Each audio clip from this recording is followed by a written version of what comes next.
Hi, my name is Stefan, and Andreas Breuninger, who is working at Porsche as director lead for all the relevant GT models, explains us why the new Porsche GT3 RS is that awesome. Have fun!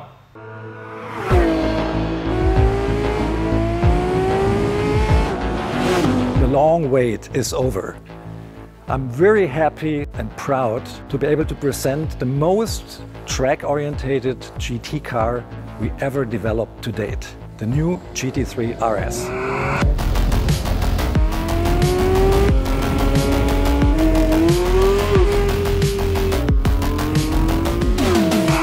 One thing when you first look at the car is very obvious. It's all about aerodynamics.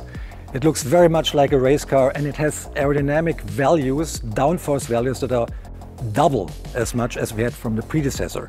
That means at 285 kilometers per hour, there's 860 kilos of downforce on the car. And even at 200 kilometers per hour, we have 410 kilograms. That is a lot, and that helps a lot on cornering speeds, especially in high-speed corners. And how did we achieve that?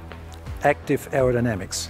A huge rear spoiler, 6 feet wide, higher up in cleaner air than ever before, and 2 modules hidden beneath the front lamps that have active diffusers that work in synchronicity with the rear flap that goes up and down to get maximum performance on track. And this car does not only feature a lot of aerodynamic components that we use in the GT3R race car, we even stole a feature from Formula One, which is a drag reduction system that the pilot can activate via a button on the steering wheel to reduce drag and give the car the best performance out of the corners on the longer straights.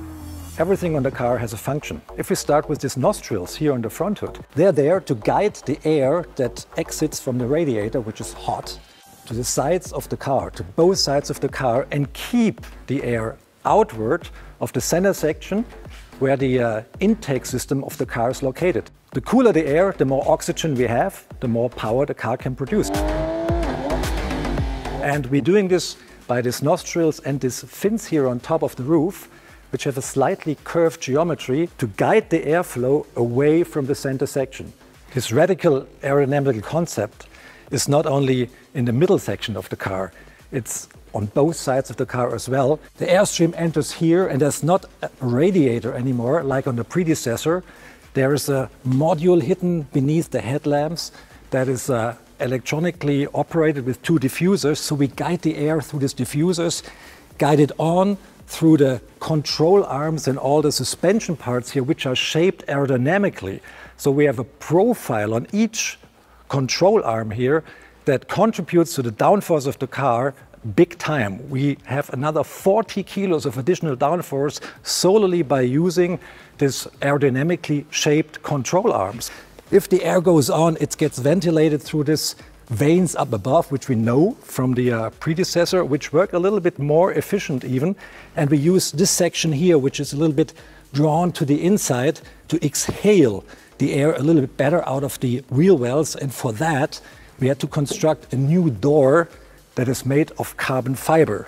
These vanes here guide the air close to the body to prevent swirls that are causing back pressure. We don't want to have that. And then guide the air here through the side of the car into these intakes here, which are not used anymore for intake charge of the car, which are part of the aerodynamical concept to accelerate the air, guiding the air mostly and as flat as possible to the side of the car by using these vanes here. And that's not everything. There's a lot of air entering in the front, underneath the front splitter.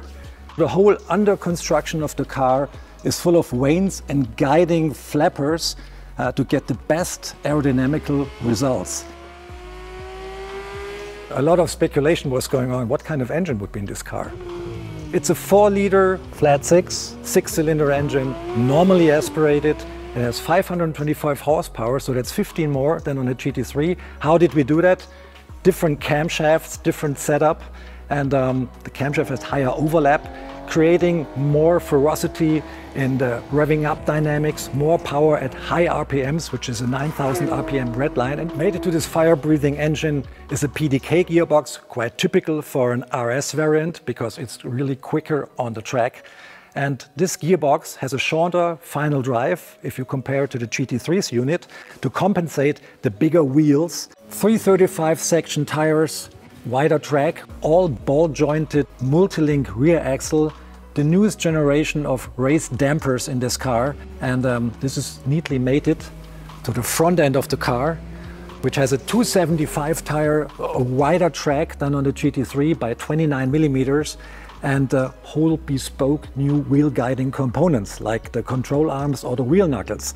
We have a deeper pivot point here, so that gives us kind of an anti-dive system to the car that enables us to keep the car always at the same pitch, including under very hard braking, though that means that the distribution between the front downforce and the rear downforce on the car always stays the same, and the car is very controllable because there's no shift in downforce on the car. This car here has a 410mm PCCB brake system, which we know from the predecessor and which is superb on the track and on the street.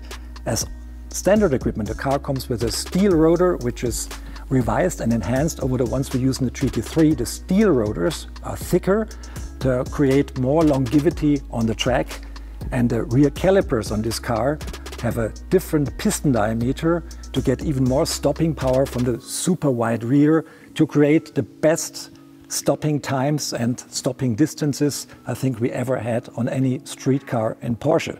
On the quest for maximum brake performance, we have aerodynamical aid here as well, because we can influence this rear wing, which folds up as an active air brake. So we create more resistance, more wind resistance to the car under hard braking, which even decreases the stopping times and makes stopping distances a lot shorter.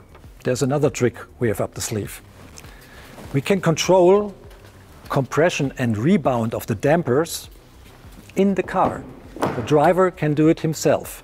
It's really very neat. You don't have to go underneath the car and play around with damper settings there. You can do it from the cockpit.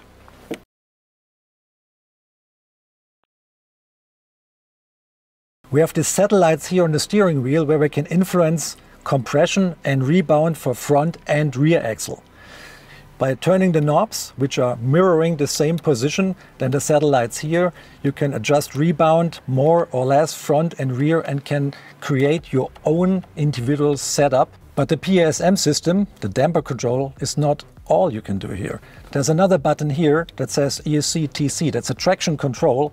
By push of that button, you get another screen and you can adjust the traction control to your liking, and you can even turn it completely off. Another thing you can control here is the electronical rear differential. You can influence the values for coast and power to your liking. Very good if you have damp conditions or if you have a bumpier road, and you can influence the car's behavior upon braking and exiting the curve by a big time here.